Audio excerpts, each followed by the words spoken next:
Bienvenidos a todas y a todas a esta conferencia inaugural del curso Hilos de Ariadna, que con el título Más que musas, las mujeres protagonistas de las artes, pues va a dictar una admirada y querida colega, la profesora Blasco Esquillas, Beatriz Blasco Esquillas. Bueno, yo en primer lugar quiero decir que no me correspondería estar aquí esta tarde, sino que le correspondería a María José Zaparaín, que por fortuna se encuentra ya entre nosotros de manera perfecta. Pido un aplauso para ella.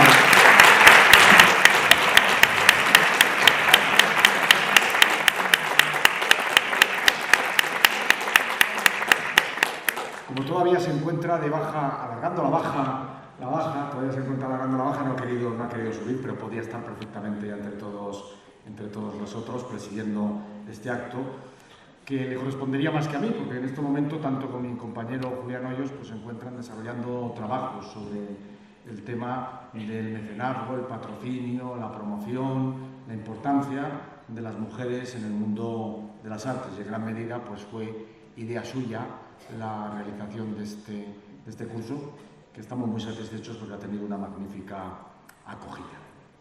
Y para iniciar este curso, pues verdaderamente hemos creído que era conveniente pues traer a una primera espada de la historia del arte en general, una de las mejores conocedoras de nuestro barroco español.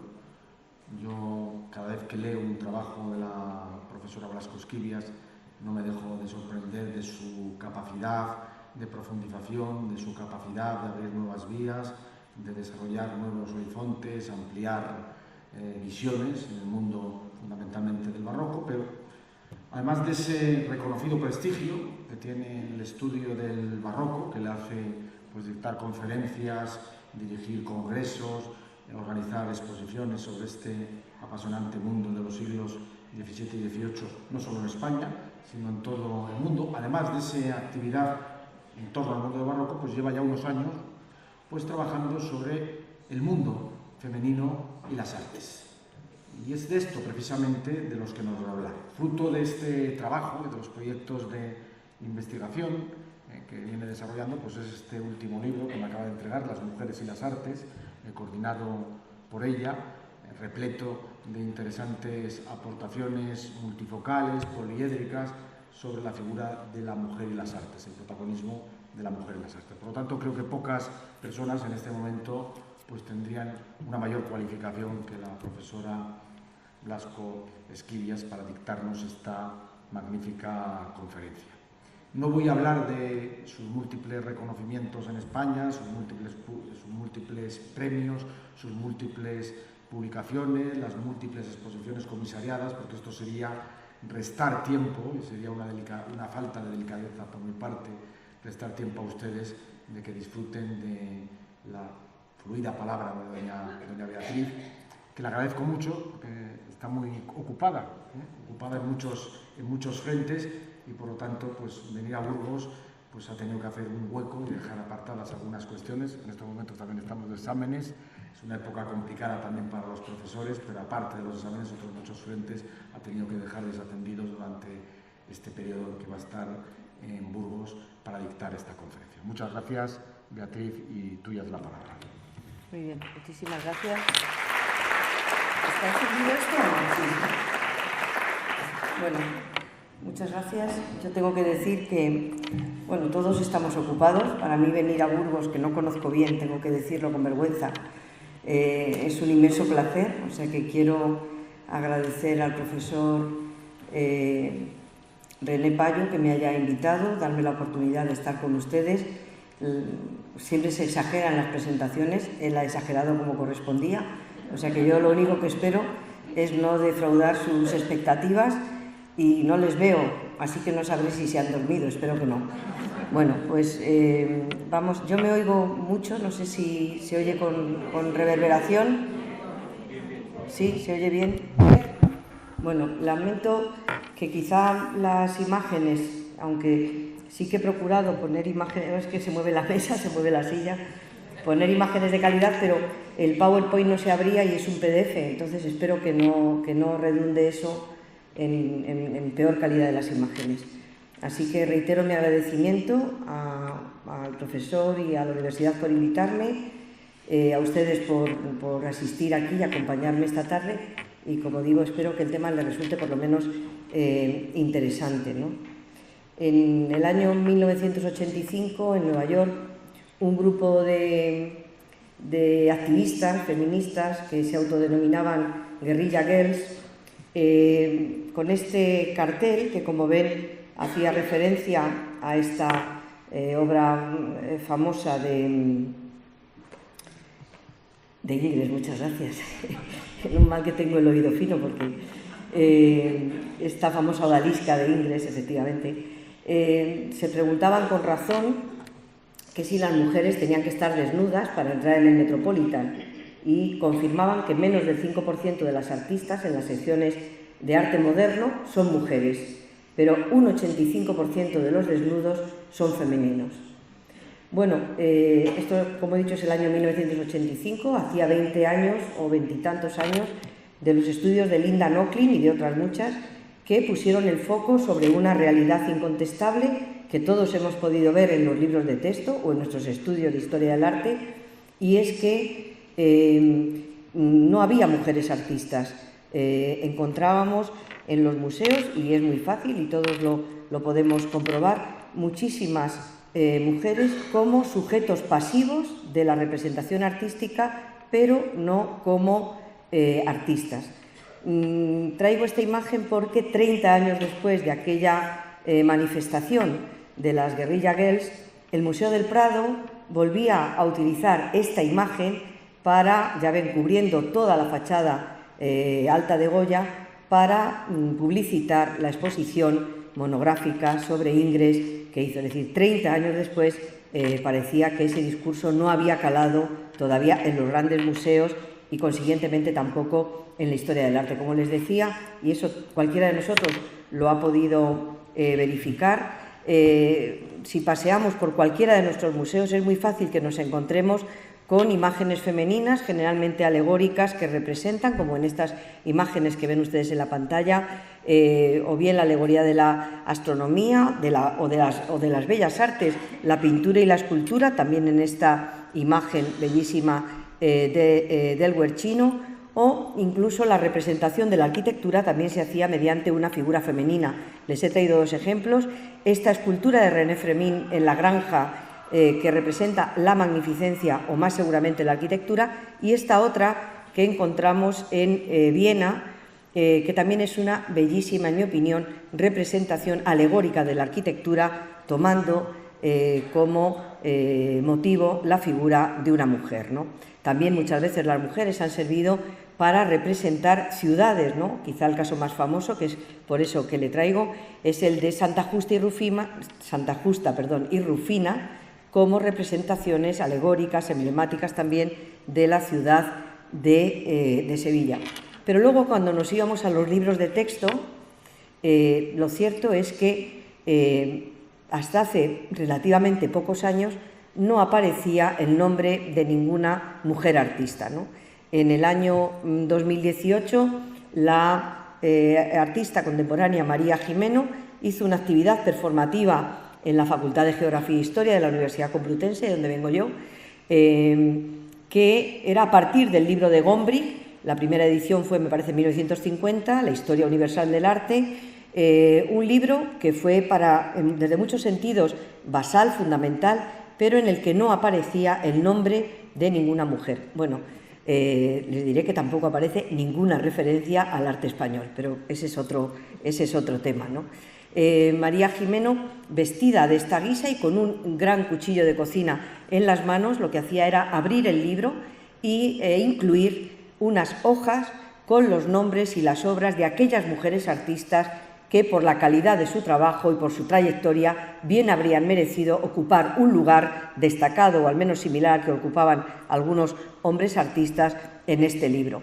A pesar de que en los libros de arte no aparecen los nombres de mujeres artistas, como les he dicho hasta hace poco tiempo, sin embargo, sí que la historia desde muy antiguo nos habla y nos confirma la existencia de mujeres artistas. El primero de todos, y es algo ya muy conocido, fue Cayo Plinio II, que todos conocemos con el nombre de Plinio el Viejo, en su famosa Historia Natural. Entre otras muchas cosas de las que se ocupó de los artistas e incluyó también algunas artistas, fundamentalmente pintoras, ¿no?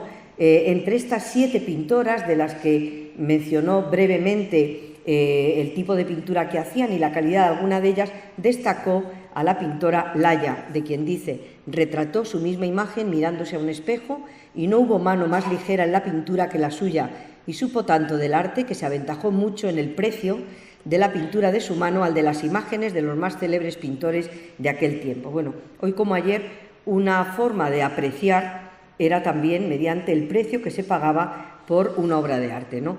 Bueno, la referencia de Plinio tuvo secuelas mucho más tarde. En el siglo XIV, Giovanni Boccaccio, uno de los padres del Dolce Stil Nuovo, junto con Dante y con Petrarca, en una obra De Claris Mulieribus, en la que presentaba la biografía de más de 100 mujeres, unas de ellas reales, históricas, y otras de ellas míticas, incluyó también algunas mujeres artistas, en algunos casos inspirándose directamente en las que había mencionado Plinio el Viejo, ¿no?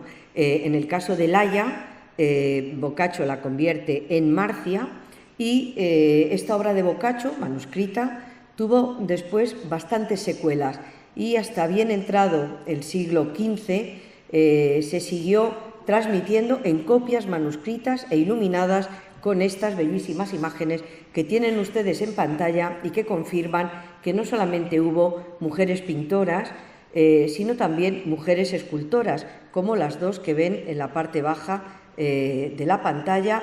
Y seguramente ahora que hemos empezado a mirar la documentación, las fuentes de otra manera, estamos ya seguros de confirmar que también hubo mujeres involucradas en el mundo de la construcción y, como veremos un poco más adelante, también mujeres directamente involucradas en la arquitectura, mujeres arquitectas, ¿no? En la techumbre de la Catedral de Teruel, una obra mudéjar del siglo XIII, aparecen estas representaciones femeninas en las que vemos a varias mujeres acarreando materiales constructivos, ayudando, bueno, como mano de obra si quieren, y seguramente peor pagadas que sus compañeros masculinos. Por el tocado y por otras circunstancias se piensa que serían mudéjares, que probablemente podían ser alfareras, pero ya sí que se ha documentado, aparte de gráficamente, textualmente, la presencia de mujeres colaborando en un aspecto o en un sistema productivo que muchas veces todavía hoy consideramos estrictamente masculino, como es el de la construcción, como es el de la edificación. ¿Y por qué había esta discriminación? Bueno, estamos en una sociedad patriarcal. Las mujeres no tenían prácticamente estatus jurídico propio, ni durante la Edad Media, ni durante la Edad Moderna, e incluso durante buena parte de la época contemporánea. He contado en otras ocasiones, y les cuento a ustedes también, que yo recuerdo perfectamente, y bueno, sí tengo una edad, pero en fin, cuando mi madre nos reunió a los 4 hermanos que éramos para decirnos que ese día acababa de salir una ley, estábamos ya en los años 80, que le permitía heredar por sí misma y abrir una cuenta propia en el banco sin el permiso o sin la tutela de mi padre, ¿no? Y no les estoy hablando de hace tantos años, ¿no? En la Edad Media, en la Edad Moderna, a principios de la Edad Contemporánea, la situación era todavía muchísimo más aguda, y la mujer, como les digo, no tenía un estatus jurídico propio, sino que lo adquiría en función de un varón de la familia, en función del padre, muchas veces, bajo cuya tutela estaba prácticamente hasta que se casaba. Entonces adquiría el estatus jurídico del marido y, en caso de no casarse, el de cualquier otro miembro varón de la familia, ya fuese un hermano o cualquier otro pariente más o menos próximo, ¿no? Hay otras imágenes, esta famosísima y de una belleza verdaderamente extraordinaria, que nos confirman esa participación que ha negado la historiografía tanto como la historia, o quizá más, de las mujeres en el proceso artístico. En este caso es una obra, como digo, bellísima, también un manuscrito iluminado de Christine de Pisan, el libro de La ciudad de las damas, en el que es una utopía, digamos, protofeminista, en el que ella, que es una noble, que sea hija de un astrólogo, como ven en pantalla, del rey Carlos V de Francia, se ha educado en la corte, se casó muy joven también quedó viuda, y esa viudedad le permitió mantener también el estatus del marido, no quiso volver a casarse y consiguió mantenerse a lo largo de toda su vida escribiendo textos literarios, canciones, poemas, etcétera, para la propia corte. Su obra más famosa es esta, de la que ven ustedes una ilustración en pantalla, La ciudad de las damas, una metáfora sobre una utopía, la utopía de una ciudad basada en una serie de cualidades o de virtudes que ella encuentra en las mujeres, una ciudad construida por mujeres, como vemos en la imagen, y habitada exclusivamente por ellas, ¿no? Bueno, la obra de Christine de Pisan también tuvo muchísima trascendencia en su momento, incluso posteriormente Simone de Beauvoir dijo que es la primera vez que vemos a una mujer tomar su pluma en defensa de su sexo y la aclamó como precursora del feminismo, como les he dicho hace un momento. Y es interesante la imagen porque también vemos cómo Christine de Pisan comprende esa doble faceta de la arquitectura, una faceta inventiva o intelectual. Vemos a las tres mujeres, o las cuatro, en un gabinete reflexionando, y después ya las vemos literalmente manos a la obra, con la llana, poniendo piedra sobre piedra, levantando esa ciudad, ¿no? Bueno, el eslabón siguiente en esta cadena de olvidos y muchas veces no de olvidos, sino de silencios, lo tenemos en Giorgio Vasari. Giorgio Vasari, pintor, arquitecto, tratadista. En 1550 publica un libro famosísimo, Las vidas de los más excelentes pintores, escultores y arquitectos, desde Giotto o desde Cimabue hasta su propia época. En la primera edición, en Florencia en 1550, Vasari solo incluyó la biografía de una única mujer artista, en este caso una escultora, Propercia de Rossi, que, como vamos a ver inmediatamente, hizo esculturas que bien podemos calificar de monumentales, es decir, que exigían un esfuerzo físico, una preparación, pero también un dominio de la composición, de la técnica escultórica, etcétera, que Vasari abiertamente evitó mencionar y, sin embargo, subrayó un término que él acuñó a partir de este momento, más que un término, un concepto, que era el de la gracia femenina. La gracia femenina como una forma de denostar, aunque fuera de una manera relativamente encubierta, el trabajo de las mujeres artistas, que reducía a una condición meramente graciosa, ¿no? De hecho, Vasari explica cómo Propercia de Rossi empezó su papel su formación como escultora tallando huesos de aceituna. Fíjense, no solamente la pericia técnica, el preciosismo, el detallismo, en realidad lo que está es vinculando la figura de Propercia de Rossi no a lo de los grandes escultores que ya consideran la escultura y cualquiera de las otras artes figurativas como un arte liberal, sino que sigue aferrándola a una técnica pretérita que destaca fundamentalmente por el virtuosismo de su ejecución. Por eso dice que empezó formándose tallando huesos de aceituna. Bueno, hay que decir también que tendría muy buena vista, ¿no? En la segunda edición de Florencia de 1568 añadió, junto a la biografía de Propercia de Rossi, añadió la de otras tres mujeres. Una monja dominica que pertenecía a una familia notable de Florencia, de comerciantes florentinos ricos, la monja Plautila Nelli, de la que veremos más adelante alguna obra, una dama florentina, Lucrecia Questili de la Mirandola, y una famosa noble cremonense, de la que todos ustedes seguramente han oído ya hablar, que es Sofonisba Anguissola, una joven y excelente pintora que pasó varios años en la corte de Felipe II, donde fue dama de compañía de dos de las, Isabel de Valois y Ana de Austria, si no me equivoco, y donde ejerció también como pintora de ellas, ¿no? Esta es una de las obras de Propercia de Rossi. Al lado tenemos una obra de Miguel Ángel. No es que yo los quiera comparar, no voy a hacer de Propercia una genia, ahora que además está tan controvertido el término, pero quiero decir que si queremos aplicar ese término de escultura elegante, mórbida, ¿no?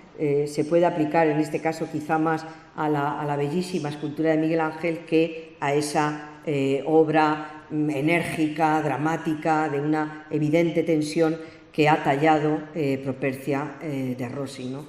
Bueno, como les digo, las mujeres en la vida común no tenían ese estatus jurídico propio y eso ha hecho que en muchas ocasiones no tuvieran capacidad jurídica para firmar documentos contractuales, por ejemplo, un contrato de obra. Eso hace que sea difícil seguirles el rastro y hace también que muchas veces tuvieran que esconderse tras el padre, el marido, el hermano, para poder acceder a la realización de una obra de arte. Todo esto cambiaba en aquellos lugares que tenían una jurisdicción propia, lugares como la corte, que no es un lugar, sino que es un estatus propio, característico, o los conventos, ¿no? En el caso de la corte, como en los conventos, al final eran espacios de libertad donde las mujeres, sin la presión de los gremios y de otras corporaciones restrictivas, podían adquirir un estatus propio y podían no solamente aprender a pintar. En 1527, Baldassare Castiglione había recomendado a los nobles, pero también a las nobles, como parte de su formación, que aprendiesen a dibujar y a pintar. Las mujeres de la nobleza, de la corte, no solamente podían aprender, sino que podían contratar pintoras, como fue el caso de Sofonisba Anguissola, para sus propios retratos, ¿no? El caso de Sofonisba es extraordinario porque no solamente ella, sino todas sus hermanas, 4 más, estudiaron por decisión del padre dibujo y pintura. También sabemos que estudiaron música, que practicaban el ajedrez, en fin, que tuvieron una formación culta que les permitió no solamente a Sofonisba, aunque especialmente a ella, introducirse en distintas cortes europeas. En la corte de Felipe II vemos aquí un magnífico retrato a los Sánchez Coello, por así decirlo, de Sofonisba, representando a Felipe II, y estos otros, ya he dicho que fue dama de compañía de Isabel de Valois, y aquí tenemos otros retratos de la propia Isabel y de Ana de Austria, pintados por ella y que durante mucho tiempo fueron atribuidos a Sánchez Coello, algo que pasó a muchas mujeres artistas.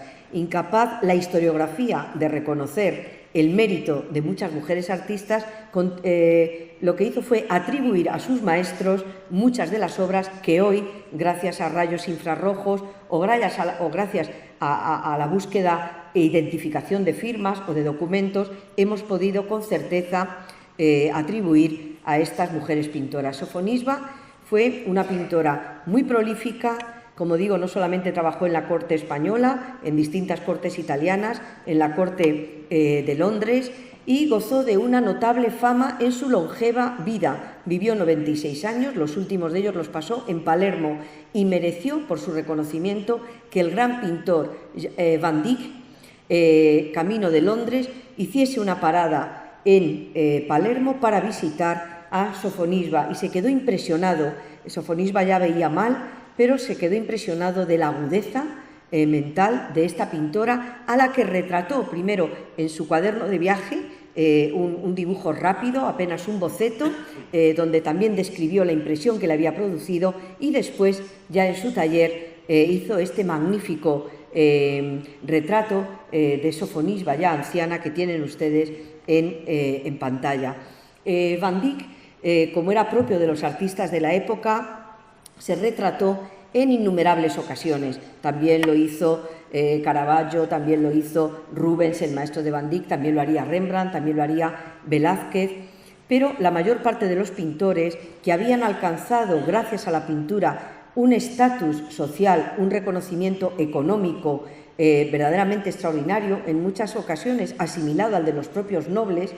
Los pintores, como digo, nunca quisieron representarse con los instrumentos de la pintura, o casi nunca. Rembrandt es un caso distinto, ¿no?, con los instrumentos de la pintura entre las manos. Es el caso de Van Dyck. Aquí le vemos con uno de sus mecenas, Sir Endymion Porter, un noble inglés de la corte de Londres, y Van Dyck se representa con él, ligeramente más bajo, pero ven que él mismo va vestido como un noble, con una mano enguantada, una tela muy rica. Nada nos indica que es un pintor, ¿no? Las mujeres, en cambio, como les costó tanto lograr ese reconocimiento a través de la pintura, siempre que se autorretrataron, se pintaron pintando.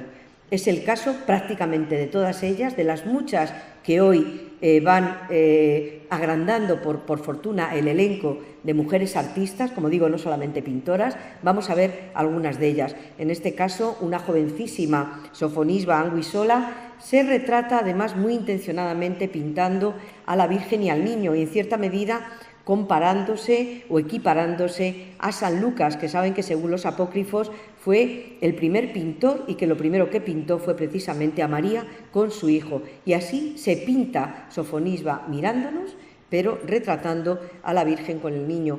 O Elisabetta Sirani, otra pintora boloñesa que alcanzó también gran renombre en su época y se autorretrató pintando, pero al mismo tiempo como alegoría de la pintura, del furor inventivo que se necesitaba para pintar, y que según Ripa se representaba mediante los siguientes atributos: el cabello alborotado, ven que ella además lleva una corona de laurel sobre la cabeza, el traje de tela irisada, los colores irisados era un modo de representar ese carácter inventivo, esa capacidad para la invención.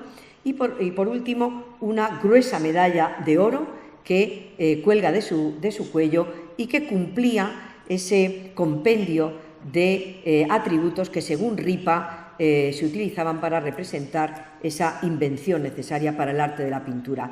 Algunas pintoras lograron en su época una fama verdaderamente extraordinaria. Es el caso de Rosalba Carriera. Rosalba Carriera fue una pintora veneciana. Ella pertenecía también a un taller pictórico, es decir, que se educó en el taller familiar, y enseguida mostró predilección por la acuarela y se hizo famosa retratando a todos los jóvenes del Reino Unido que después de realizar sus estudios y antes de hacerse cargo de la herencia familiar recorrían Europa. Estamos hablando de los últimos años del siglo XVII y los primeros del siglo XVIII, en lo que se denominó el Grand Tour, y que tenía como escala obligada, entre otras muchas, la ciudad de Venecia.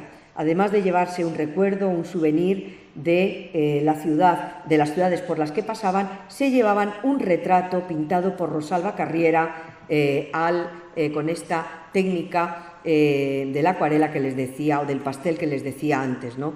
Ella misma se autorretrata también con el pincel en la mano, en este caso con el retrato de su hermana, y al lado vemos uno de los muchos retratos que pintó y que no solamente le dieron fama y fortuna a Rosalba Carriera, sino que le permitieron también formar parte de importantes academias de dibujo y de pintura, como la Academia de San Lucas de Roma, la Academia de Bolonia, la de Florencia y la Real Academia de Pintura y Escultura de París, que había fundado el propio Luis XIV, o instancias de él, ¿no?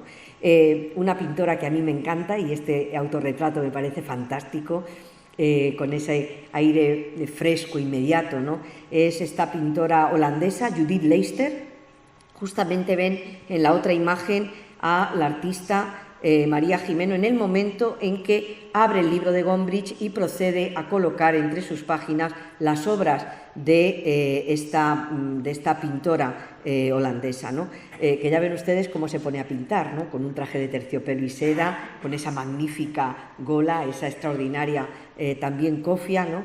Y esa manera desenfadada, segura de sí misma, con la que interpela al espectador, ¿no? Bueno, otro sitio donde las mujeres encontraron, yo creo que una grieta por la que colarse fueron los talleres artísticos, ¿no? Tenemos que pensar que un taller, que luego a partir de mediados del 18 estuvieron muy denostados, pero durante toda la Edad Moderna el taller tuvo muchísima vigencia, era una estructura no solamente profesional, sino también económica y social, muchas veces también de carácter mayoritariamente familiar. Me refiero a que estaba compuesta por muchos miembros en ocasiones de la misma familia, lo que facilitaba la marcha del taller y posibilitaba, o aumentaba, mejor dicho, sus posibilidades. Muchos talleres estaban localizados en el propio domicilio. Eso facilitaba que dentro del taller se actuase con cierta libertad, iba a decir impunidad, pero con cierta libertad. Y si un maestro tenía muchos hijos y veía que las hijas también estaban capacitadas para el dibujo o para la técnica pictórica, indudablemente las colocaba como aprendizas y les enseñaba el oficio igual que a los demás aprendices o a los otros hijos varones que tuviera dentro del taller. Son muchísimos los casos de mujeres artistas que conocemos formadas en el seno de un taller familiar y al abrigo de esa libertad y de esa intimidad que les proporcionaba esa estructura, como digo, profesional tan arraigada. Uno de los casos más importantes lo vamos a ver a continuación. Otro es Lavinia Fontana. Lavinia Fontana fue hija de un pintor, se forma con él, se casa con otro pintor, ya lo ven en la pantalla, llegó a tener 11 hijos, su pintura estaba tan cotizada, sobre todo en el círculo pontificio, que el marido fue quien se encargó de la prole, mientras que ella se dedicó a pintar no solamente retratos, como el que vemos en pantalla, por cierto que gozó de gran fama y estimación en su época, sus obras también eran muy cotizadas y apareció en los libros más destacados del momento junto con los grandes artistas coetáneos. Como digo, Lavinia Fontana, al igual que el resto de las pintoras, al igual que los pintores, no solamente representaban retratos o géneros secundarios o menores, sino también complejas escenas de carácter religioso, que por su complejidad y por su tema podemos considerar como pintura de historia, según la jerarquía de los géneros que impusieron las academias de arte. Tenemos en una de las imágenes una consagración de la Virgen, una gran composición de carácter religioso, y en otra tenemos uno de los temas que más se van a repetir durante la Edad Moderna, que es Judith y Holofernes, ¿no? Esta representación del Antiguo Testamento, ¿no? Otras mujeres artistas, como Fe de Galicia, se especializaron en bodegones. Cuando la historia del arte admitió, a veces a regañadientes, el hecho de que también hubo mujeres pintoras, entonces quisieron relegarlas a los géneros menores, ¿no? El género peor considerado en las academias de arte era el bodegón, ¿no? Lo que también despectivamente denominaban naturalezas muertas. Y se decía que las mujeres se especializaron en estos bodegones. ¿Por qué se consideraban inferiores? Porque, según las academias, entrañaban solamente necesitaban para ser pintadas de un carácter imitativo, no de un carácter inventivo, sino meramente imitativo. Bueno, Fe de Galicia se conocen numerosísimos bodegones como este, en el que les he señalado la presencia de una mariposa, se lo he señalado con un círculo rojo, sobre una salvilla una montaña de apetitosas cerezas que se pueden imaginar ustedes que en el Milán del siglo XVI, principios del siglo XVII, era un objeto absolutamente de lujo y totalmente minoritario. El bodegón no era en su época un género tan menospreciado como han hecho hacernos creer algunos historiadores del arte. Lo cierto es que Caravaggio, una de sus obras más famosas, fue este famosísimo cesto de frutas, que además fue muy apreciado en su época. Hoy lo vemos en la Pinacoteca Ambrosiana, porque fue encargado por uno de los grandes mecenas de Caravaggio, por el cardenal romano Francesco María del Monte, para regalárselo al cardenal Federico Borromeo, arzobispo de Milán. estoy hablando de esa nobleza eclesiástica tremendamente culta que supo muy bien apreciar el mérito de una obra extraordinaria como esta, igual que apreciaron el mérito de estos muchos bodegones. Cuando un pintor pinta muchas veces el mismo tema, bueno, puede ser que sea un maniático, pero lo más probable es que sea un tema que tiene mucha demanda.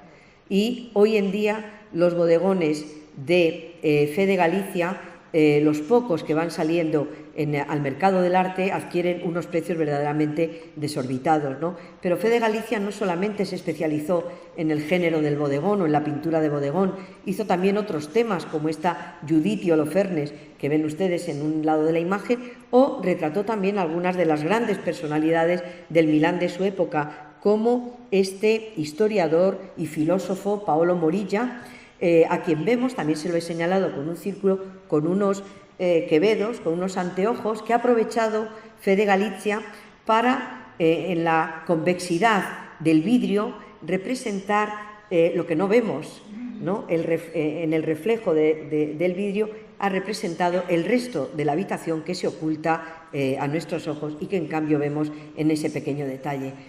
Seguramente la pintora más famosa de la Edad Moderna, la pintora más famosa, sea Artemisia Gentileschi, a quien vemos aquí. También se autorretrató en innumerables ocasiones, casi siempre pintando, aunque no siempre, y en este caso se autorretrata también como alegoría de la pintura. Otra vez el cabello despeinado, otra vez el vestido de una rica tela, tornasolada, y otra vez esa medalla representando esa invención, ese furor creativo que también es propio de las mujeres pintoras, ¿no? Bueno, todos sabemos la dramática historia de Artemisia. Artemisia es hija de Horacio Gentileschi, uno de los grandes seguidores de Caravaggio, precisamente. El padre enseguida vio que, aunque tenía más hijos, la que estaba más dotada para el arte del dibujo y de la pintura era Artemisia, y la formó hasta el punto de contratar a un maestro de perspectiva para que la introdujese en esa ciencia imprescindible entonces para el arte de la pintura. Este pintor, cuyo nombre no vamos a decir, finalmente violó a Artemisia.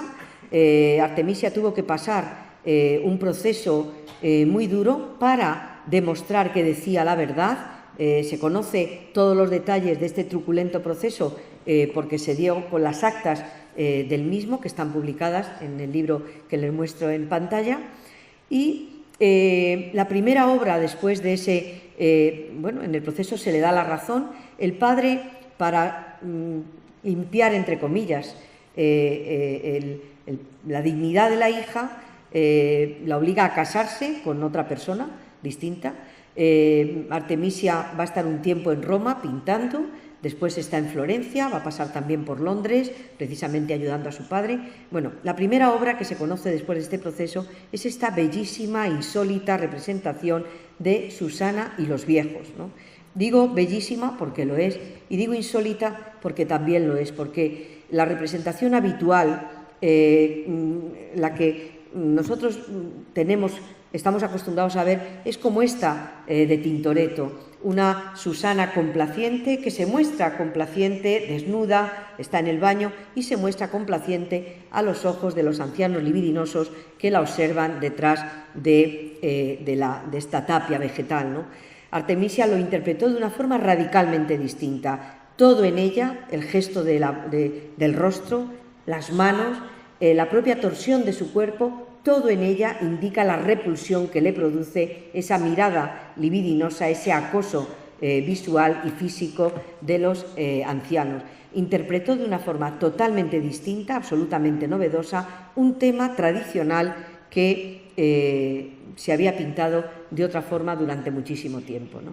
Y también estuvo en contacto con algunos de los científicos más importantes de su época, entre otros con Galileo Galilei. Sabemos que lo conoció en Florencia, que durante mucho tiempo se cartearon y que probablemente como fruto de esa relación intelectual, de amistad, Artemisia rectifica su primera versión de Judith degollando a Holofernes.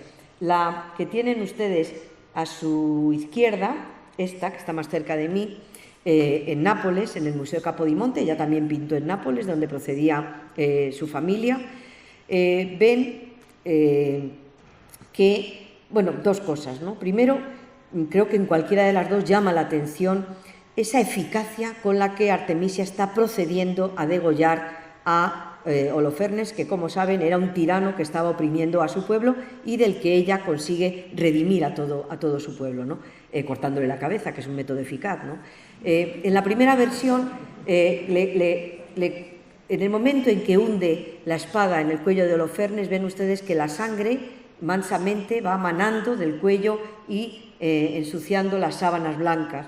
Claro, Galileo, cuando o ella le habla de esta pintura o hablan sobre ello, le dice que no, que cuando te cortan la yugular, la sangre sale como si fuese un chorro, como describiendo una parábola, y es así como ella lo rectificó en esa segunda versión.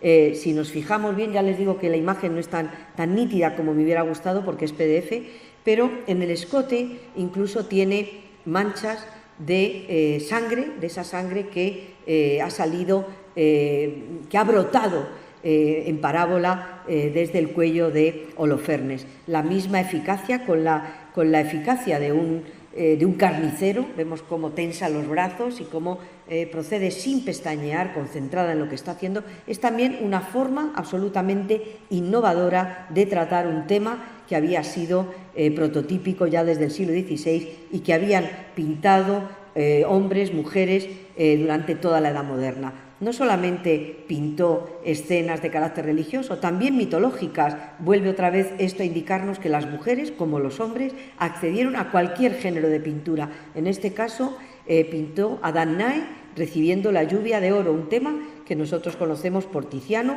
y por otros muchos, y que ella interpretó también de una manera personal, con una extraordinaria sensualidad que consigue otorgar a la Danae, ¿no?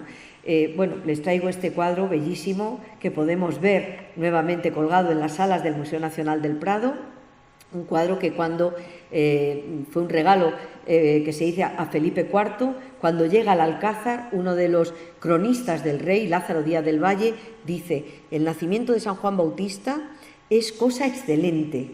Bueno, he dicho para el Alcázar, pero fue para el Buen Retiro. Y aquí vemos, bueno, pues vemos la influencia de Caravaggio a través de su padre, ¿no? Parece que evoca al San Mateo de la capilla del mismo nombre, en San Luis de los Franceses, esa compleja y esa manera también de innovar una iconografía tradicional como es el nacimiento de San Juan Bautista, con las mujeres en esta bellísima composición, con ese fondo arquitectónico, y otra vez con esta mujer sentada en una de estas sillas que se llamaban sillas de costura, especialmente pensadas para esa tarea y muy cómodas, por cierto. La vemos también con ese traje, con esa toquilla tornasolada. Y otra vez volvemos a ver, bueno, con la huella del paso del tiempo, a Judith Leister. ¿Se acuerdan que tenía esa magnífica gola cuando se disponía a pintar y esa mirada fresca hacia nosotros? Bueno, Judith Leister también, fue hija de un sastre, pero saben ustedes que los sastres, como los pintores, también utilizaban la geometría como punto de partida de su composición, y de hecho muchos libros Geometría para sastres encontramos también en las bibliotecas de los pintores o de los arquitectos, ¿no? Ella sí que tuvo acceso, porque no estaba vedado a las mujeres en Holanda, sí que tuvo el acceso al gremio o guilda de pintores de San Lucas en Haarlem, y allí no solamente obtuvo el título de maestra de pintura, sino que, acreditada de esta forma, pudo ella misma formar, instruir como maestros a otros pintores. Se dedicó durante toda su vida a pintar, y la mayor parte de sus pinturas, hasta hace muy poco tiempo, han sido atribuidas a su maestro Frank Hals, hasta que se descubrió esta forma que tenía ella de firmar la fecha, y debajo Judith, la L, y esta estrella.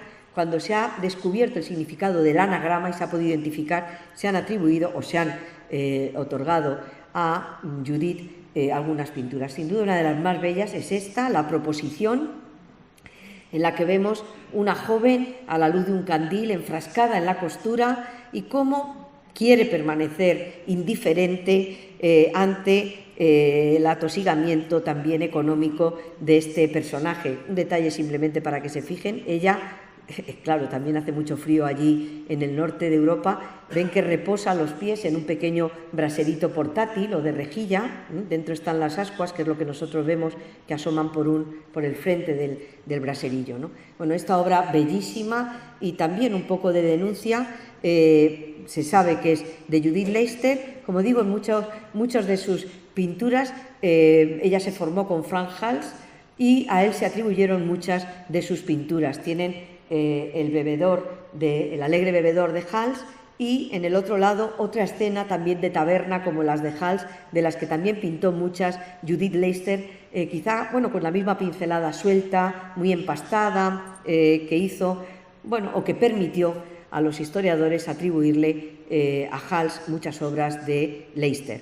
En América, donde tenemos muchos menos ejemplos, también pasó lo mismo. Quizá uno de los casos más llamativos es el de Isabel de Santiago, hija de un pintor mestizo muy famoso, Miguel de Santiago. Ella desde pequeña se interesó por la pintura, pues trasteando en el taller familiar, el padre también viendo que tenía capacidad para ello, la enseñó a dibujar, la enseñó a pintar y llegó a tener una notable fama, aunque precisamente por el hecho de ser mujer nunca pudo pertenecer al gremio de pintores y nunca pudo, por tanto, adquirir la maestría que le permitía firmar y contratar sus propias obras. Siempre tuvo que estar a expensas del padre primero y después del marido, ¿no? Digo que muchas obras se han atribuido a pintores. Faltan todavía muchas por descubrir que se atribuyen, al pintor de los pintores, que es anónimo, que es, como ven ustedes en los museos, quien más obra tiene, ¿no? Yo voy a hacer simplemente esta llamada, porque cuando leemos en una cartela anónimo, inconscientemente pensamos que ese anónimo es un hombre, un pintor, ¿no? La RAE admite las dos acepciones, anónimo y anónima, pero para ambas da una misma descripción, que es una misma definición, que es de autor desconocido, que otra vez inconscientemente nos hace pensar en una autoría masculina. Yo por eso creo que sería mejor y más honesto para todos que en lugar de poner anónimo o anónima, pusiéramos de autor, de autoría desconocida, que serviría para cualquiera de nosotros sin excluir a ningún colectivo, ¿no? Otra forma de libertad, paradójicamente, era el convento. En el convento, hombres y mujeres escapaban a la jurisdicción civil y adquirían una jurisdicción propia, la de la regla a la que pertenecían. Y allí, regidos por un principio de igualdad dentro de la propia regla, las mujeres también podían dedicarse a pintar. Muchas mujeres pintoras buscaron en la reclusión del convento la libertad necesaria para ejercer el arte de la pintura, con un beneficio mutuo para ambas partes. Dentro del convento pintaban en ocasiones imágenes para satisfacer las necesidades espirituales de la propia comunidad, pero también pintaban a demanda exterior para incrementar los ingresos de la comunidad religiosa. Es decir, que fue una actividad que siempre fue muy bien vista en el interior del convento. Cada día conocemos más escritoras célebres, por descontado Sor Juana Inés de la Cruz, ¿no? Hablaremos también, al terminar esta charla, de Teresa de Jesús, ¿no? En el caso de mujeres pintoras, monjas pintoras, les voy a traer algunos ejemplos. Lucrina Feti, hija y hermana de pintores, en Mantua, pertenece a un taller familiar, ingresa en el convento de Santa Úrsula, que estaba protegido por la familia Gonzaga, y desde allí, desde el convento, no solamente para el interior, sino sobre todo para satisfacer demanda exterior, pintó obras tan bellas como esta Santa Bárbara o esta Santa Margarita, monumentales, que tienen ustedes en la pantalla. Antes les mencioné a Plautila Nelli, de quien Giorgio Vasari destacó también su gracia, ¿no? Esa gracia que tenía para la miniatura, dice, para hacer obras pequeñas. Y no mencionó esta obra, que es monumental. que está hoy, se ha restaurado hace muy poco tiempo, se puede ver, mal colocada por cierto, en el refectorio de Santa María Novella, que es el convento de dominicas en el que ella fue abadesa y para el que pintó esta monumental obra de 2 por 7 metros, 2 metros de altura por 7 metros de ancha, que representa una escena famosa, pero de una gran complejidad compositiva, que es la Última Cena. Quien puso de moda esta iconografía fue en Milán Leonardo da Vinci, pero donde realmente adquirió, yo diría casi furor, fue en Florencia, donde podemos recorrer todo un circuito de cenáculos con estas magníficas representaciones, mayoritariamente hasta ahora exclusivamente atribuidas a pintores. Ahora ha aparecido esta magnífica pintura de Plautila Nelli, en el que vemos que resolvió con bastante eficacia y también con una extraordinaria fuerza física, porque hace falta tener mucho vigor, no solamente intelectual. Bueno, no lo he traído, pero quiero recordarles el bellísimo poema, un soneto burlesco, que Miguel Ángel escribe sobre sí mismo cuando está pintando la Capilla Sixtina y trata de manifestar el esfuerzo que supone también la pintura. Él, que siempre se consideró escultor, y dice que está deformado, que se le ha hecho, que le ha salido como un pecho de arpía, dice, tengo el culo en la grupa, ¿no?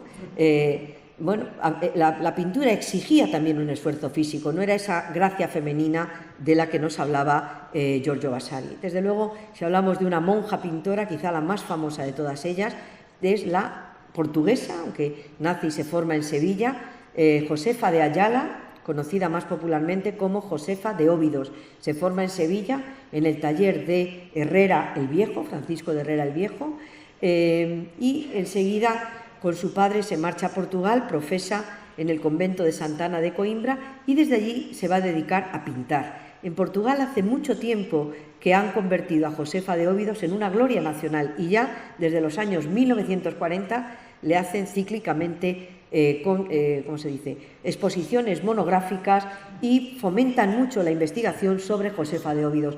Precisamente es gracias a esa investigación que hemos podido ampliar el abanico de temas que abordó Josefa de Ayala. Estos deliciosos, sobre todo hasta ahora, bodegones de bizcochos, de dulces, ¿no?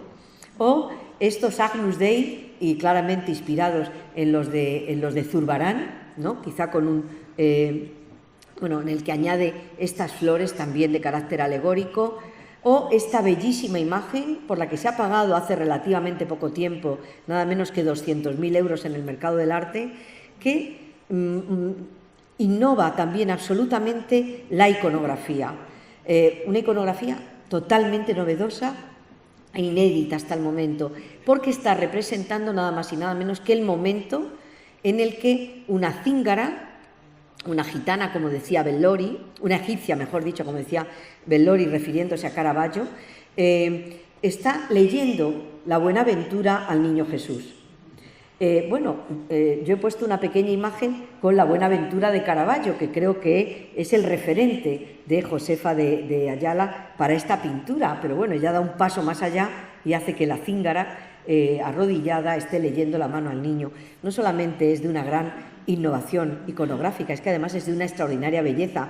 Quiero llamarles la atención sobre el exotismo y el orientalismo también de esos extraordinarios tocados, ¿no? Bueno, que si lo ven en Inglaterra se lo pondrían indudablemente para ir a Ascot, ¿no? Esos extraordinarios tocados que cubren a la Virgen y a Santa Isabel, ¿no? Bueno, una obra, como digo, de una belleza extraordinaria, ¿no? Bueno, los bodegones, que tanto, como digo, fueron despreciados por la historia del arte, sin embargo, se está viendo últimamente, incluso a partir del estudio profundo del de Caravaggio, que tuvieron mucha relación con el desarrollo científico de la época, ¿no? En el siglo XVII se desarrollan los instrumentos de precisión tales como el telescopio que desarrolló Galileo Galilei y que le sirvió para ver por primera vez los cráteres de la Luna tal y como son, y que los publicó en 1607. Pero también se desarrolló el microscopio. El microscopio abrió un mundo fascinante de posibilidades porque permitía ver objetos, seres, formas que escapaban a nuestro modo habitual de visión, y cambió también nuestra idea de escala y de proporción. Y sobre todo contribuyeron, el microscopio y el telescopio contribuyeron mucho al desarrollo de las ciencias de la naturaleza y en especial de la entomología, que es el estudio de los insectos. Claro, ver un insecto a través de un microscopio, ¿no? Digo esto porque en un mundo en el que no hay más imagen que la imagen pintada, la imagen dibujada o la imagen grabada, los científicos estaban obligados necesariamente a contar con la colaboración de los pintores y de las pintoras para reproducir en papel o sobre un lienzo lo que ellos veían a través del microscopio, pero no tenían capacidad para pintar. Y a partir del siglo XVI, pero sobre todo en el siglo XVII, va a ser muy habitual, no ya que nos encontremos moscas en la pintura, vamos, dibujadas me refiero, sino también otros insectos como esta magnífica avispa que representa Giovanna Gazzoni, una pintora romana que perteneció también a la Academia de San Lucas y que además, en reconocimiento a sus méritos y a su pintura, la Academia le otorgó el honor de ser enterrada en la iglesia de la Corporación, y ella misma diseñó, ya muy mayor, ese autorretrato. Es un autorretrato con el monumento fúnebre que ella misma diseñó para su tumba, ¿no? Bueno, ven en ese magnífico bodegón de limones esa extraordinaria avispa, sí, pintada con la precisión de un entomólogo, con la precisión de alguien que ha tenido ocasión de observarla a través de un microscopio. No fue el único caso, hay muchísimos, pero les voy a traer unos cuantos solamente. Este también, Caterina Eickels, que perteneció también a toda una saga de maestros y maestras pintoras, y que aquí vemos como al lado de su firma, bueno, también hay toda esa leyenda que el propio Vasari recoge en relación con Cimabue y con Giotto, ¿no?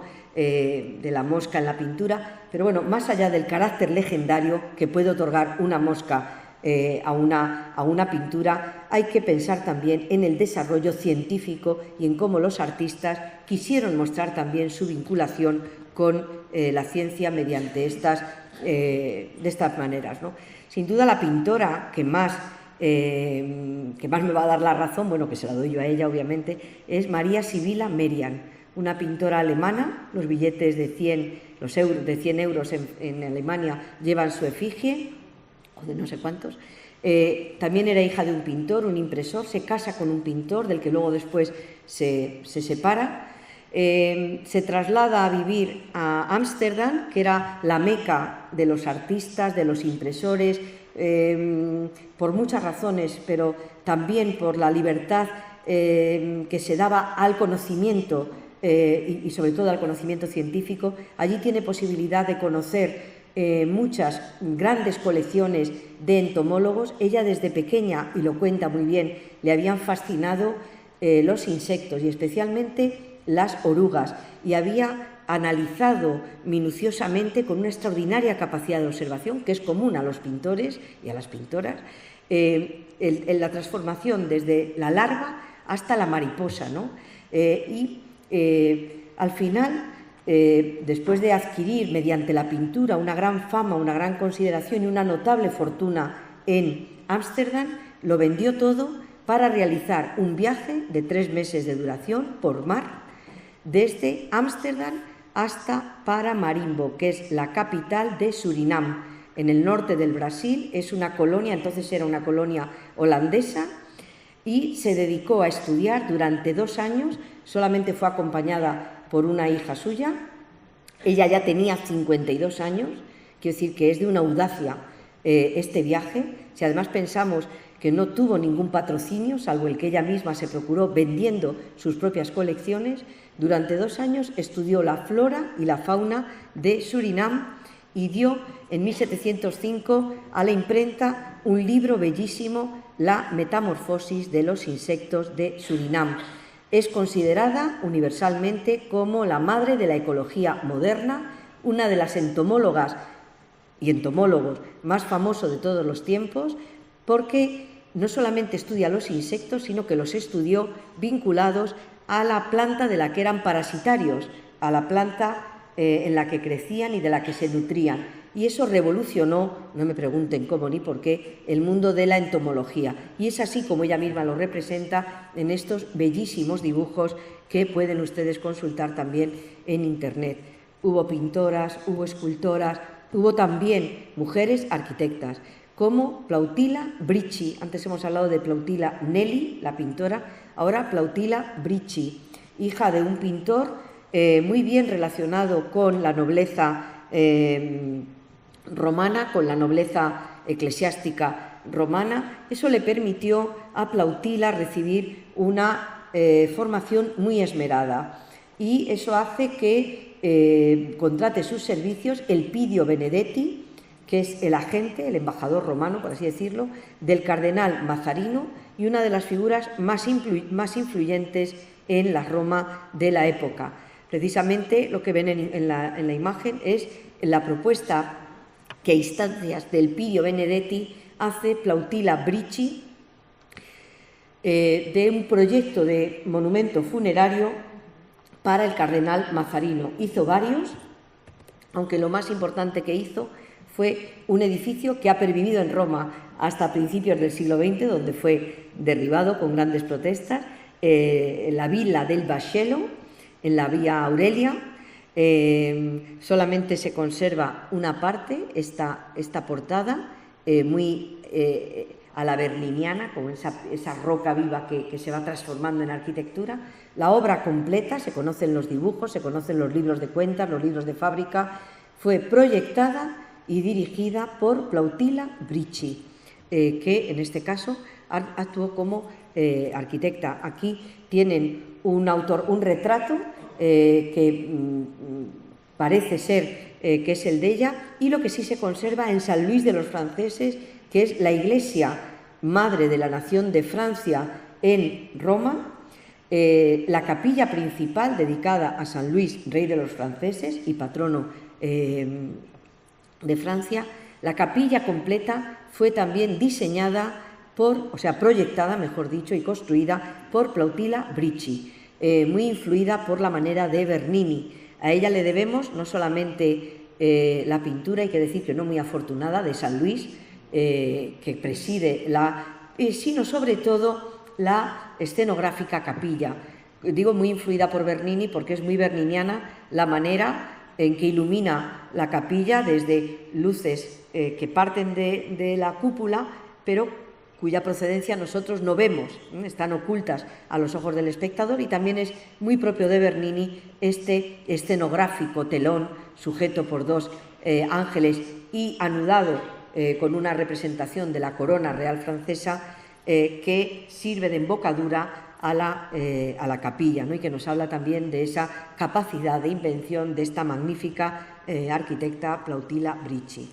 Y España también contribuyó muy poderosamente a esta idea de las mujeres artistas, y lo hizo con una escultora, Luisa Roldán, conocida popularmente como la Roldana, hija de Pedro Roldán. Se educa en el taller familiar, uno de los talleres escultóricos y pictóricos más potentes de la Sevilla de la época. Ella ahí aprendió el oficio, aprende a esculpir, aprende también a pintar, a policromar las esculturas, decide independizarse del taller del padre con gran escándalo, se casa con un alumno de su propio padre y se trasladan a Madrid. Ella consigue llamar la atención de la corte, y Carlos II, en 1692, la nombra por primera vez, es algo también insólito, escultora de cámara, es decir, que tiene el privilegio de poder esculpir delante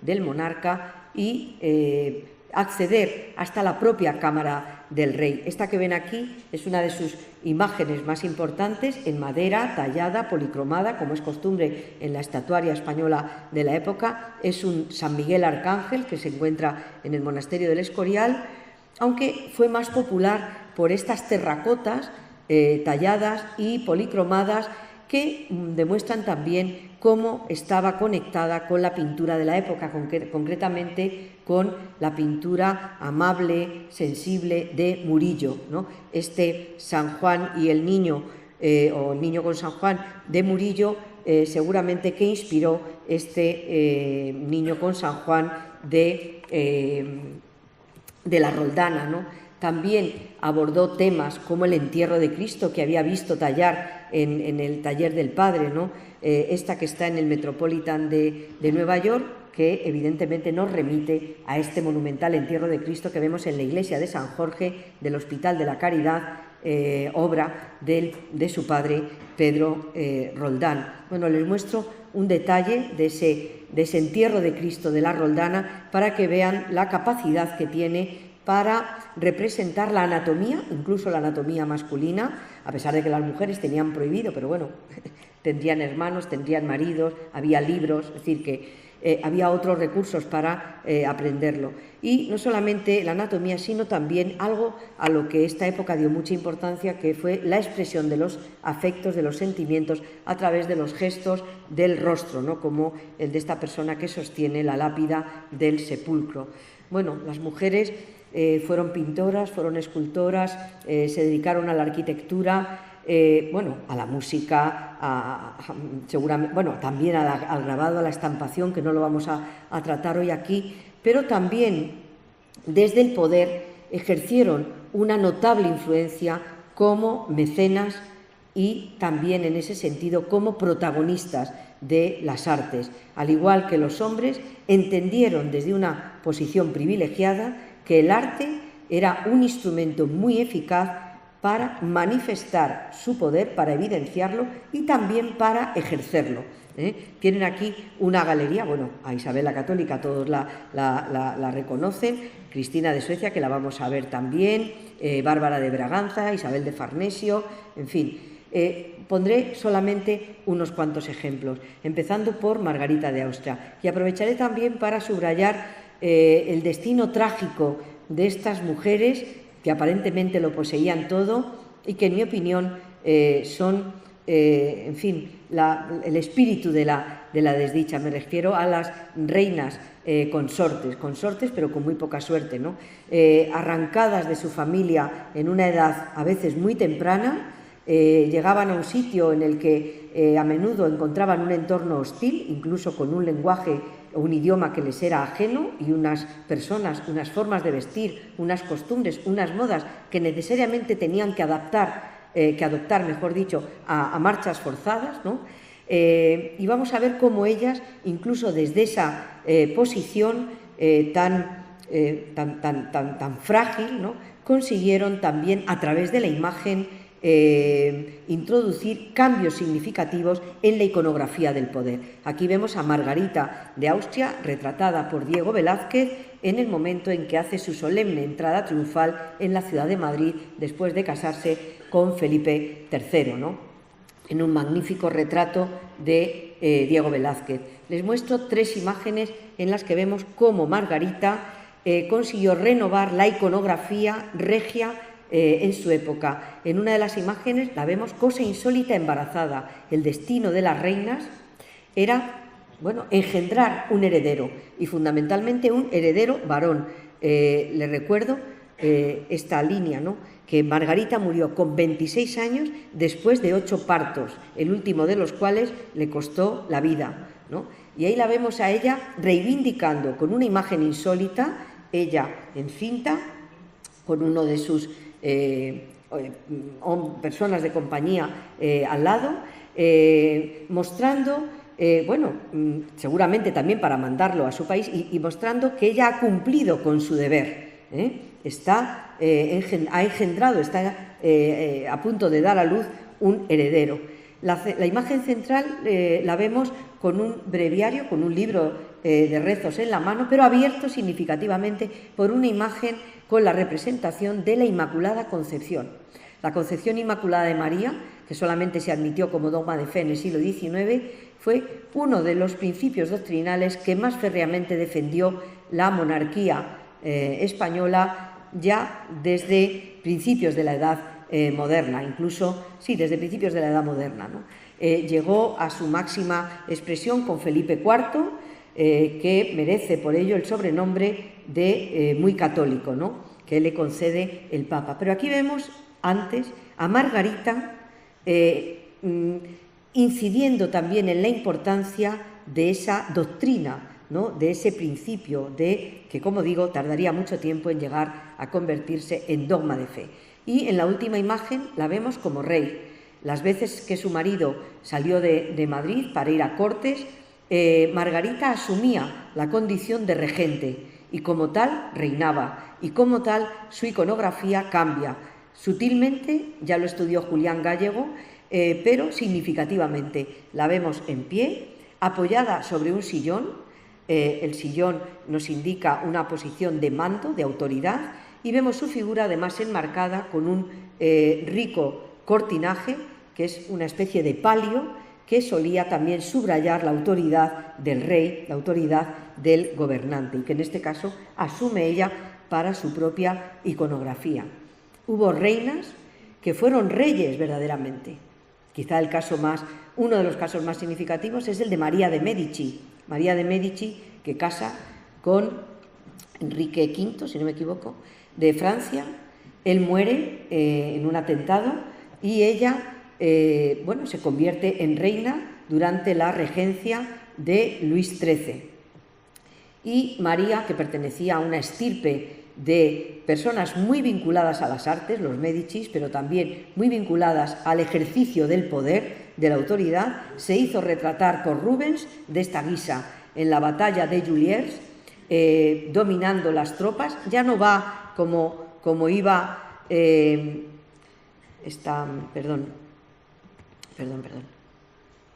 como iba Margarita de Austria, que ven que va sentada a mujeriegas con las dos piernas hacia el mismo lado, como iban sentadas las damas. El caballo va al paso, ella lleva la rienda con una... aquí no, aquí ella va sentada a horcajadas, lleva no solamente las riendas con una mano, sino que en la otra lleva un caduceo de mando, está coronada con un casco, con un penacho de plumas, y va flanqueada por la fortaleza y por la fama, el triunfo que está colocando sobre ella también una corona victoriosa de laurel. La figura que vemos al lado, un bellísimo dibujo de Herrera Barnuevo, es Mariana de Austria, que durante la... No pasa nada. Digo que durante la minoría de edad de Carlos II ejerció como regente y estuvo al frente durante bastantes años del gobierno de la monarquía, y se hace representar también de esta guisa, seguramente conociendo a través de un grabado el famosísimo cuadro de Rubens que hoy está en el Museo del Louvre, ¿no? También, ella sigue yendo a mujeriegas, ven que lleva las dos piernas hacia el mismo lado, pero lleva también un caduceo de mando en la mano, y va también flanqueada por la figura de la fama, que con una trompeta y una corona de laurel va cantando, va proclamando la autoridad y la fama de Mariana de Austria. Desde luego, entre las reinas que fueron reyes, sin duda la más famosa fue Cristina de Suecia. Saben que Greta Garbo, ahora la vamos a ver enseguida, la hizo famosa en esa interpretación de este personaje, una reina que ya desde el primer momento hizo ver que le interesaba mucho más la cultura que la corona. Fue una coleccionista compulsiva, no solamente atesoró, compraba almonedas enteras de libros, de cuadros, de estatuas, tenía un afán de conocimiento verdaderamente extraordinario, que sin embargo causó indirectamente la muerte de Descartes, porque Descartes fue a Estocolmo llamado por la reina, que luego no le hizo mucho caso y murió de frío, y además sintiéndose tremendamente solo, ¿no? Bueno, Cristina de Suecia regaló a Felipe IV, ella abdica la corona de Suecia, renuncia a su religión y se convierte al catolicismo, lo que fue en aquella época un tremendo escándalo. Hay que decir que, según parece, lo que ella pretendía era la corona del reino de Nápoles, y siempre estuvo muy cerca de Pimentel, un embajador de Felipe IV, y a través de él estuvo muy cerca de Felipe IV. Para agradecer la intercesión de Felipe IV ante el pontífice, que la acogió en Roma, que es donde vivió los últimos años, donde patrocinó buenas obras, muchísimas obras de arte, y sobre todo a Bernini, para agradecer esa protección que Felipe IV ejerció sobre ella y las facilidades que le dio para abdicar y sobre todo para encontrar refugio en Roma, convertida al catolicismo, le regaló este retrato en el que la vemos como un rey. Es verdad que va sentada con las dos piernas a un lado, es decir, a mujeriegas, pero es verdad que el caballo está en corbeta, una figura propia de la Escuela de Equitación española, ahora ya vienesa, que consiste en que el caballo se sujeta sobre las patas traseras mientras levanta las manos, y es una suerte de trono ambulante, es la imagen del poder real por excelencia, porque hace falta tener la mano muy firme y un gran sentido de la autoridad y del equilibrio para sujetar con una sola mano al caballo en esta postura. Es así como encontramos a Felipe IV en la estatua de Pietro Tacca, etcétera, que hay en la Plaza de Oriente de Madrid, y es así como ella se hizo retratar cuando iba de caza. Va de caza con su halconero, con unos perros, en fin, una iconografía muy áulica, una iconografía de poder, en este caso representada por el poder de Cristina de Suecia. Cristina de Suecia también regaló a Felipe IV, una vez que ya estaba sentada en Roma, estas dos magníficas pinturas de Durero, Adán y Eva. Arriba vemos a Greta Garbo en esa magnífica interpretación, y no solamente le regaló estas dos pinturas que Felipe IV apreció muchísimo desde el primer momento, tanto que las hizo instalar en las bóvedas de Tiziano, en el Alcázar Real, sino que desde el principio Cristina de Suecia en Roma compró una gran cantidad, una extraordinaria colección formó de escultura antigua, de escultura romana, que iba en muchos casos apareciendo en los yacimientos abiertos en la propia ciudad en ese momento, ¿no? Muchas de estas piezas coleccionadas por Cristina de Suecia fueron después compradas por otra gran reina coleccionista culta, una reina también con una gran energía y una gran autoridad política, Isabel de Farnesio, que fue quien impuso un nuevo gusto cortesano a partir de 1724 en la corte española, la segunda mujer de Felipe V, como digo, una gran coleccionista que compró a Cristina de Suecia, en la moneda de Cristina de Suecia, toda la colección de escultura clásica que la reina sueca había comprado para decorar el Palacio de la Granja que se estaba construyendo cerca de Madrid, cerca de Segovia en aquel momento. Bueno, esta es la vista del Palacio de la Granja. Estas son algunas de las esculturas, las musas, que compró de esa colección de Cristina de Suecia, y que la serie completa podemos ver hoy en día en la llamada así Sala de las Musas, hecha por Rafael Moneo en el Museo del Prado, y que es la que nos da la bienvenida en este nuevo ala de él. Bueno, Isabel de Farnesio también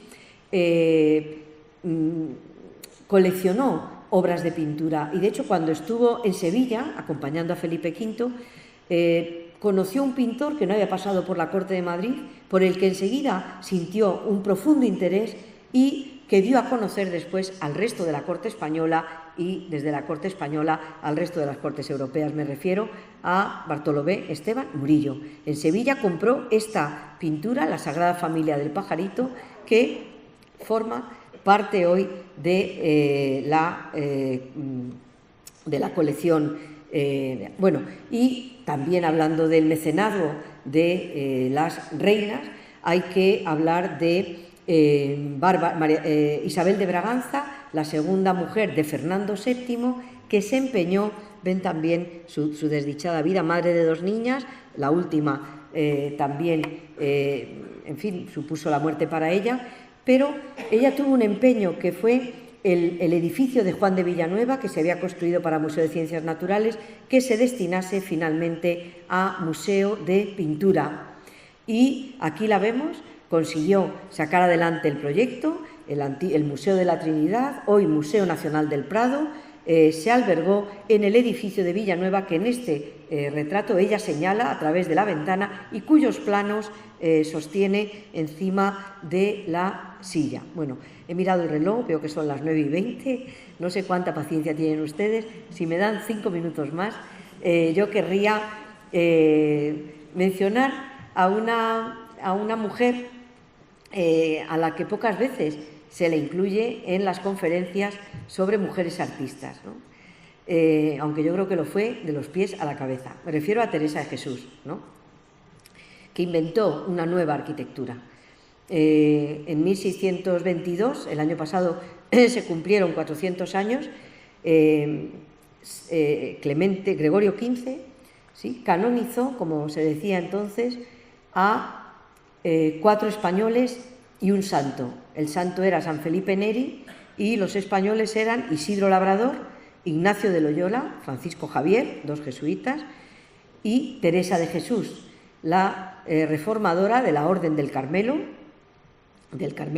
descalzo, que había sido ya beatificada en 1614 y que fue canonizada en 1622, apenas 40 años después de su muerte, es decir, en un tiempo prácticamente récord, ¿no? ¿Por qué digo que hay que incluirla? Bueno, primero, Teresa, pero eso no es mérito de ella, en parte sí, en parte no. Ella, bueno, crea una vera efigie. Ella no quiso que la retrataran. Finalmente, uno de sus confesores se empeñó y ella dejó que un miembro de su propia orden, Fray Juan de la Miseria, la retratase. Y luego después le regañó, dijo: vaya, no solamente me has hecho fea, sino además legañosa, ¿no? Dice: después de que me has hecho posar.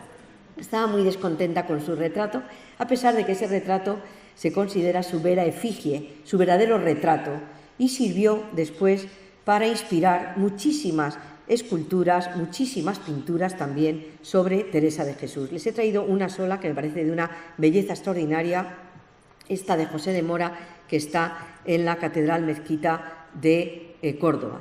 Pero sí creo que hay que incluir a Teresa en esta y en otros espacios dedicados a las mujeres artistas, es por su contribución a la arquitectura. Si leen, y yo les recomiendo que lo hagan, la vida de Teresa o el libro de las fundaciones, que además tiene una prosa, es muy campechana, se lee muy bien, incluso sus poemas también, pero bueno, ella fue dictando lo que quería para sus nuevos conventos. Ella había estado casi 30 años en el convento de Carmelitas Calzadas de Santa Isabel, en Ávila. Era un convento de los que se llaman regalados o relajados, porque eran conventos en los que la clausura prácticamente no se respetaba, que en vez de vivir 20 monjas vivían 150, que las monjas estaban jerarquizadas, que algunas tenían sus propios criados y criadas dentro, que las que no podían trabajaban para las ricas para poder. Y Teresa sale de ese ruido y quiere renovar la orden, quiere volver a la regla original. Y ella va expresando cómo quiere que sean sus conventos. Dice: voy a la casita y tracela, esta es la iglesia original que todavía se conserva. Dice: y hallé, aunque bien pequeño, monasterio cabal. No curé de comprar más sitio, sino procuré se labrase en ella de manera que se pueda vivir. Es decir, solo lo esencial, todo tosco y sin labrar, no más de como no fuese dañoso a la salud. Y así se ha de hacer siempre. Quiere una arquitectura esencial, funcional, que no adolezca de una decoración abusiva e innecesaria. Quiere algo esencial. Dice: la casa jamás se labre, es decir, que no se hagan casas de piedra labrada, sino solo la iglesia. Que no haya cosa curiosa, nada que distraiga la atención, y que solamente sea la madera tosca, sin tallar, y sea la casa pequeña y las piezas bajas, Bueno, eso si lo pensamos bien es muy confortable, porque una casa cuanto más pequeña y con las piezas más bajas es mucho más fácil de tener, si no calor, por lo menos una sensación térmica estable, ¿no? Y ella para las celdas fue muy austera, tanto que sus propios confesores se lo recriminaron, querían que las monjas tuvieran un poco más de espacio, ¿no? Dice, cosa que cumpla la necesidad y que no sea superflua, fuerte lo más que pudieren, y la cerca alta, para no mirar fuera, y campo para hacer ermitas, para que se puedan apartar las monjas a orar conforme lo hacían nuestros padres.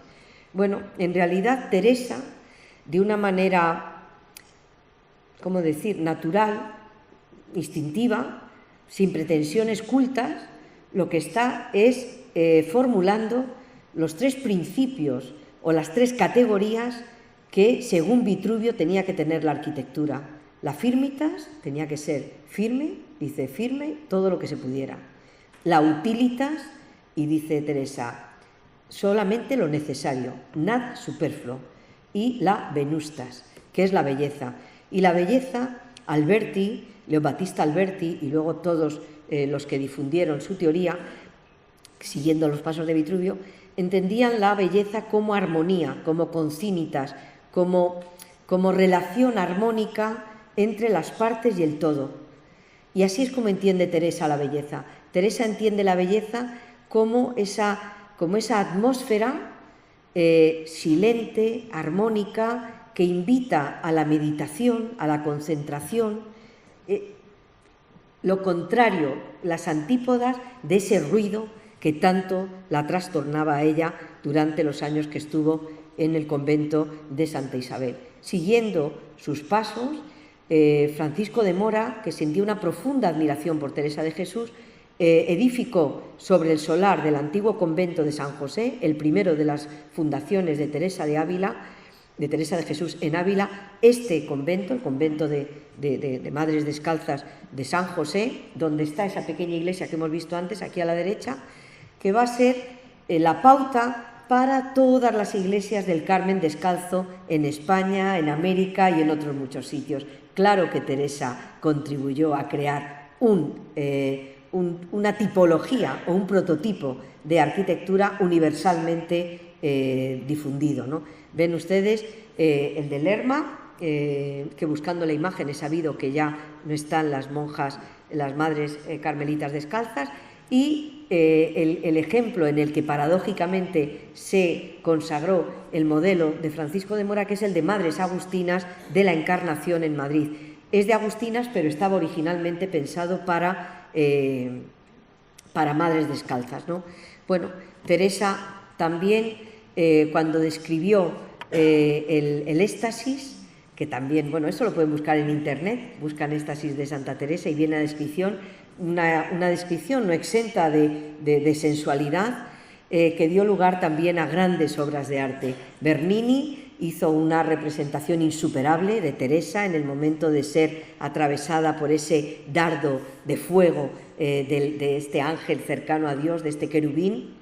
Ven cómo dejó el pie de la santa descalzo para expresar la descalcez que ella había promovido con su reforma, y sin embargo Josefa de Óbidos, para el propio convento, hace esta representación mucho más canónica, mucho más cercana seguramente que a la espiritualidad de Teresa, con la propia santa desfallecida mientras el querubín atraviesa con un dardo de fuego su pecho. Y ya para despedirme de ustedes lo hago con esta recomendación, ¿no? Vean otra vez, si no lo han visto ya, vuelvan a ver esta, junto a una imagen de Josefa de Óbidos, que en este caso representa el matrimonio místico de Teresa de Jesús, una obra también bellísima, esta carátula, este cartel de aquella serie famosísima que Concha Velasco hizo, dirigida por Josefina Molina, sobre Teresa de Jesús, un trío de grandes mujeres que me van a servir a mí ahora para darles las gracias por su atención y para cerrar mi charla. Muchas gracias.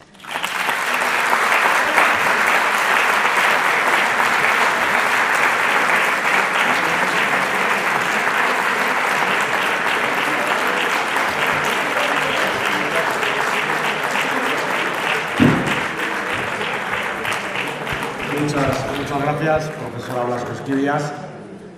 Si fuera un poquitín más pronto, pues podríamos haber un turno de intervenciones, un turno de debate, pero son las 9:30 y yo no quiero abusar ya más de la paciencia de todos ustedes y de la benevolencia que ha tenido la profesora Esquivias haciendo una conferencia tan grande y tan magnífica.